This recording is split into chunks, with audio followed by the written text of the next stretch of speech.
Morning. Good morning. David, now that you've reviewed the film, what did you think of how Titus Howard and Lane Taylor played individually? I thought they both played well together. They did a nice job. I was very happy for Lane, to finally get some extensive action. He was only out maybe a couple of plays. We were concerned about his endurance and whatnot, but he did a nice job. They both played well.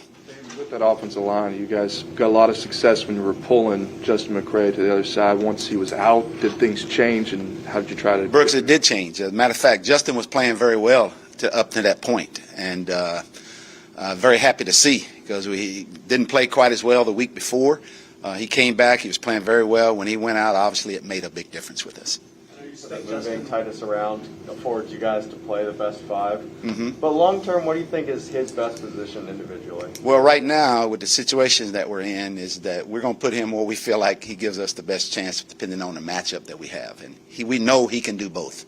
We know he's very effective playing both. And we'll just kind of take it week to week to see where it best fits until Laramie gets back to see where we need to best fit him. An update on Justin Reed and then Justin Will. You said that you would know more today. Have you decided yet if he would play against the next game? We'll have a meeting this afternoon and we'll talk about it. Have you determined more about Reed, his return?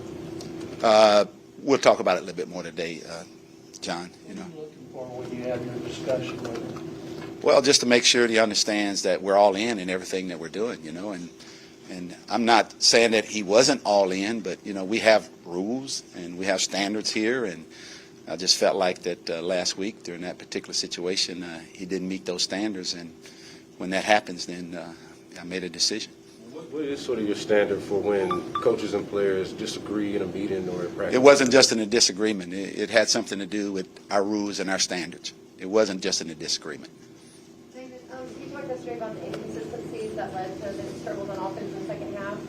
What are some things you think you can do going forward to correct that and play better? Well, the good thing is that in the first half, we actually had like 4 sacks in the first half. We only had 1 in the second half. And even that 1 sack that we had in the second half, Tyrod should have got the ball out. It had nothing to do with our offensive line. The big thing, what we're saying is, what we see from the second half to the first half is that in the first half, our first 2 drives that we had back-to-back this year, where we scored a touchdown on because we executed. In the second half, yesterday, there were times when guys were off a play here. A guy was play there, he didn't do the right thing, and it got us behind the sticks. And when we get behind the sticks, it's tough for us to come back.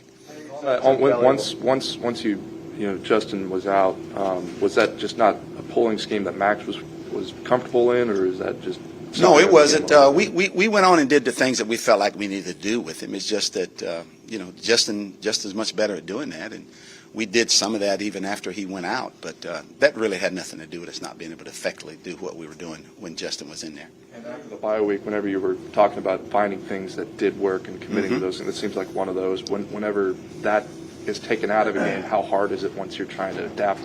Well, Brooks, what ends up happening is there's other things that we got to go to and do. And then when we're doing the right things, and a couple of times yesterday we didn't do the right thing in critical moments, which put us behind the sticks. And when you do that, it doesn't matter what scheme we're running. It gets us behind the sticks.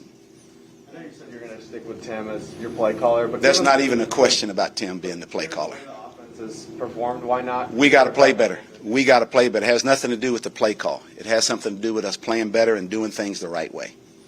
David, could you evaluate your overall rookie class, and what do you want to see from these young guys for the rest of the season? Well, for them to keep growing, John. I mean, they are growing.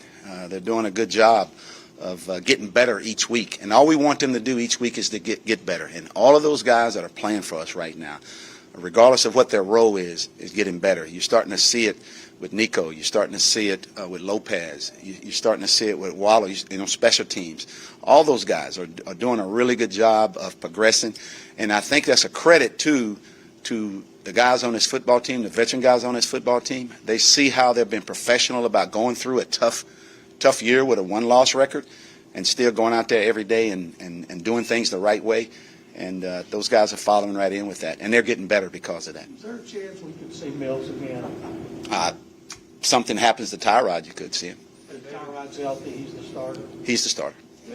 What are the challenges What is the challenge for you as the head coach when you have a situation like this involving Justin mid-season, challenges of not allowing this to become a distraction within the team? Well, it's not a distraction anymore. We took care of it. And, those things happen, you take care of them, and then you move on. And that's what we'll do in this situation.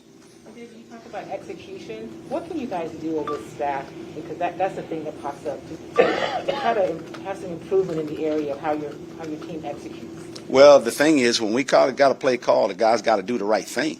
And sometimes when the focus is not right in certain situations, and it usually happens with us after a negative play. And the thing that we've got to be able to do is to have that next play mentality and not allow the bad play to happen before to interfere with what's happening going forward. And we got to do a better job of doing that. I know your focus is winning each week, but is there any point where you think about the draft and being able to improve your team through that? No, not at all, Sarah. When do you start thinking about that? All I think about right now is just winning the next football game. That's Nick. With Justin Brent, do you expect, now that he practiced last week, how did that go? Do you think that Justin could play as soon as this week? We hope so. We'll see what happens when we go out there on Wednesday, but we're hoping to see what he does and see if we can get him back. He actually practiced a day last week, but he wasn't ready. Do you think Laramie will play for you again this year? I hope so. I'm hoping he do, Brandon. I mean, looking for him to. Given the inefficiency of the running game, why didn't you guys consider giving Royce Freeman a chance yesterday? Well, the two guys that are in the backfield were doing a nice job for us running the football. So you think, would you say your running game issues have more to do with the offensive line than the running backs? Well, it has something to do with everybody on offense. The line, when the backs, we're not always hitting the right hole sometimes, we're not always making the right calls. It's a combination of things. It's not who's running the ball. It's how we're all executing it when we're up there running those plays.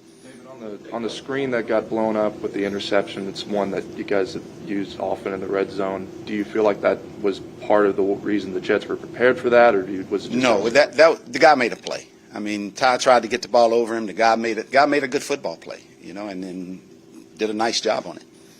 With Brevin Jordan got a lot of one-on-ones last week in third downs. Nico Collins, fourth down at the end. Is this just a thing with these guys, as they're younger, getting more reps at that kind of thing that they'll eventually produce there, or what are you seeing? No, I think what I'm seeing now is just the opportunities that are coming up in the game where they're in those situations, just like the situation with Brevin yesterday on the touchdown. It was the zero coverage that Miami did to us a bunch of times, and he and Tyrod was on the same page. He learned from it from the previous couple of weeks and made a play on it and got us a touchdown. That's just from him playing and those guys doing the right thing and getting a feel for what we're doing. Coach, with you being so adamant about keeping Tim Culley as a play caller, is there anything you would like to see him do better in hopes of helping his team? No, I just like to see our whole offense do better. Me as a head coach do better in helping in getting things the way it should be. But no, there is no question about our play calling. It's the fact that we're not doing what we need to do when the play is being called. David, if Tyrod stays healthy and starts the rest of the season, have you seen enough of Mills off the field, meetings and practice, and on the field to believe he could be your quarterback next season? I believe he could be a quarterback in this league for a long time. Thanks, Coach. You're welcome. You're welcome.